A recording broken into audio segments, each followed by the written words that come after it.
Han Li felt as if he had been plunged into a cloud of gray mist, and all of a sudden, the ground gave away beneath his feet, causing him to stumble forward involuntarily, only to land back on a solid surface an instant later.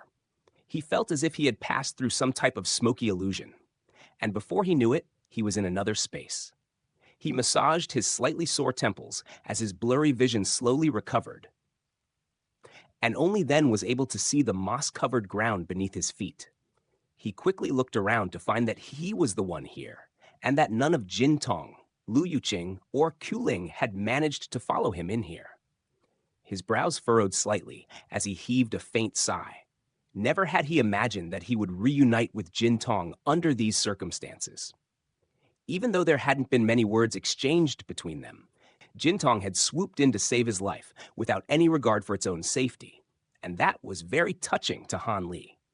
After all, ever since he had come to the true Immortal, he had never had a genuine connection with anyone and was constantly having to watch his back. The last person that had felt true affection and concern for him had been Liu Lair back in the spirit domain realm. Of course, the fact that he had always regarded Jin Tong as half a child of his also had something to do with this. It was during the time they had been separated, Jin Tong had become significantly more powerful than before, allowing it to oppose a late golden immortal cultivator for such a long time. However, Han Li knew that it was definitely no match for Qiuling, considering her exceptional mastery over law powers, as well as her array of formidable treasures, including that peculiar profound heavenly gourd. At the moment, all he could do was pray that Jin Tong could somehow find safety, even if it meant having to temporarily submit to Qiuling. Judging from what he had seen earlier, it seemed that Qiuling had taken Jin Tong under her wing as a spirit pet. If something were to happen to Jin Tong, then once he reached the Golden Immortal stage, he would be sure to go after Qiuling and make her pay the price. As for Lu Yuqing, at some point, he had developed the impression that something was rather strange about her, but he couldn't put his finger on exactly what it was. Having said that, she was only an acquaintance of his, and they had entered the Infernal Frost Immortal Manor as collaborative partners, so he didn't feel any obligation to her. While it was true that she had run into Qiuling because she was with him, she was the one who had chosen to follow him in the first place. So she had to accept the risks that came with such a decision. Now that he had been sucked into the place somehow, she would just have to deal with Qiuling's wrath on her own. Han Li cast these thoughts aside as he swept his gaze over the surrounding area. In doing so, he discovered that he was standing in an old courtyard, surrounded by dilapidated walls and collapsed buildings that were overgrown with moss and weeds. However, as he cast his gaze toward the rear section of the courtyard, a hint of befuddlement appeared in his eyes. Hovering in the air above the upper right corner of a building in that direction was a roof tile, which was frozen in the process of blowing up into pieces. It was as if it were being held in place by some type of invisible form, and the moment of its destruction had been forever immortalized. Han Li activated his bright sight spirit eyes while also releasing his spiritual sense to examine the roof tile, and a few moments later, he sprang up into the air before landing on the roof of the building. There, he reached out to pluck a piece of the hovering roof tile out of midair, while the rest of the roof tile fragments remained in their original positions, completely unaffected. Han Li was rather bewildered and intrigued by this, and he cast his gaze out of the courtyard to find more sets of ruins in all directions, spreading as far as the eyes could see. Among these collapsed buildings, similar peculiar scenes as this hovering roof tile could be seen everywhere. All of those destroyed buildings and pavilions had been shattered into countless pieces, but not even a single fragment had fallen onto the ground. It was as if time had stopped in the instant that they were destroyed, leaving them trapped in their perpetual purgatory. After a brief moment of contemplation, Han Li slowly closed his eyes before releasing his vast spiritual sense over the surrounding area. In contrast with that barren red area from before, his spiritual sense wasn't restricted at all here. However, only a few moments had passed before his eyes suddenly sprang open, and the blue light in his pupils faded as a peculiar look appeared on his face. It seemed that by examining his surroundings, he had only become more perplexed. As it turned out, this area was far smaller than he had anticipated. He had only just released his spiritual sense slightly, and it had already filled this entire space, which only had a radius of several dozen kilometers. The entire space was surrounded in all directions by spatial walls, but theoretically speaking, the fact that he was able to enter this place meant that it wasn't completely isolated from the outside world. At the very least, there had to be some fragile spots in the space here, and if he could track down those spots, then he would be able to break through the spatial walls to return to the outside world if such a need ever arose. However, through his spiritual sense examination, he wasn't able to identify any weak points in the space here for him to target. After taking a moment to contemplate how to proceed, Han Li made a hand seal, and his mantra treasured axis appeared behind him amid a flash of golden light. Following the emergence of the axis, the dozen or so active Time Dao runes on its surface lit up one after another, and the Eye of Truth at its center began to scour the surrounding area while releasing a beam of golden light. Han Li was unable to find any way out using his spiritual sense, so he had no choice but to turn to his Eye of Truth. He flew up into the air, then turned his gaze to the center of the courtyard that he had first appeared in through the perspective of the Eye of Truth.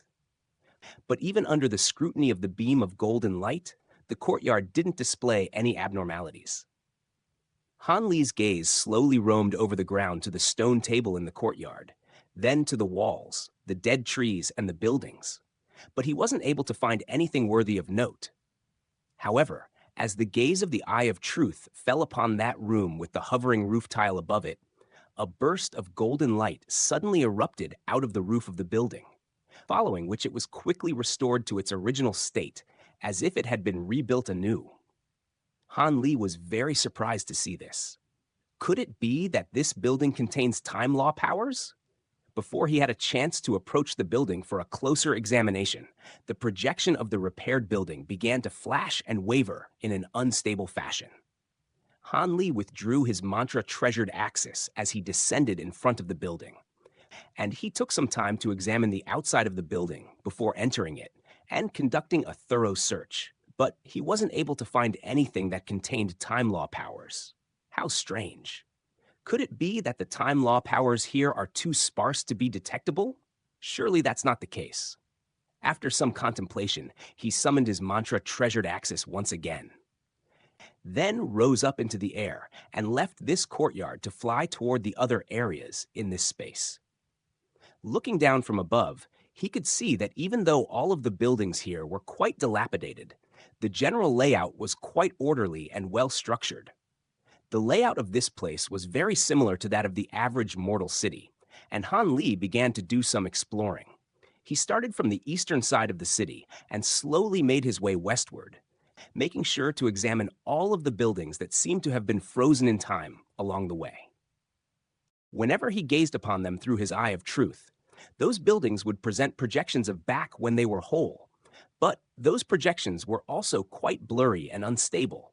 It was as if faint time law fluctuations permeated throughout this entire city, but only to a very faint degree that was completely undetectable. It took Han Li only less than half a day to explore the entire city, but he wasn't able to discover anything. As night approached, the sun began to set. In the southern part of the city, there stood a 9-story black wooden pagoda in a garden that was overrun with weeds. The pagoda had many scorch marks on its surface, and it was tilted severely to one side, looking as if it could collapse at any moment. Han Li was standing on the black roof tiles atop the pagoda's roof, with one hand resting on the tip of the pagoda as he cast his gaze toward the setting sun in the distance. Standing beside him was the yellow-robed Taoist Xie with a neutral expression on its face. "Can you see anything special about the layout of this city, Brother Xie?" Han Li asked. "Not at all. At the very least, on the surface, it seems to only be following the standard protocol in the way normal cities are constructed. As for whether there are some special hidden mechanisms, it's impossible to tell just by looking," Taoist Xie replied with a shake of its head. Han Li was silent for a moment upon hearing this, then asked, "In that case, Can I trouble you to examine this place to see if there are any hidden mechanisms or arrays? Taoist Che nodded in response, then vanished from the top of the wooden pagoda in a flash. As the light of the dying sun gradually faded, Hanli abruptly shot through the air as a streak of azure light.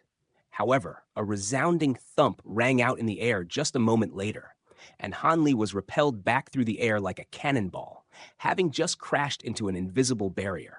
However, as soon as he landed on the ground, a burst of azure light instantly emerged over his body as he shot straight toward another direction. Several days passed by in a flash. In this ruined city was a private garden, within which was a lush forest. The forest was littered with numerous strange rocks, each of which was as tall as a grown man. These rocks were quite dark in coloration, and they were covered in layers of slick moss. Two figures were making their way side by side toward the center of the forest, down a winding path. There are quite a few restrictions and secret chambers in the city, but barely any of them are worthy of further examination. This is the only place that I feel is worthy of note.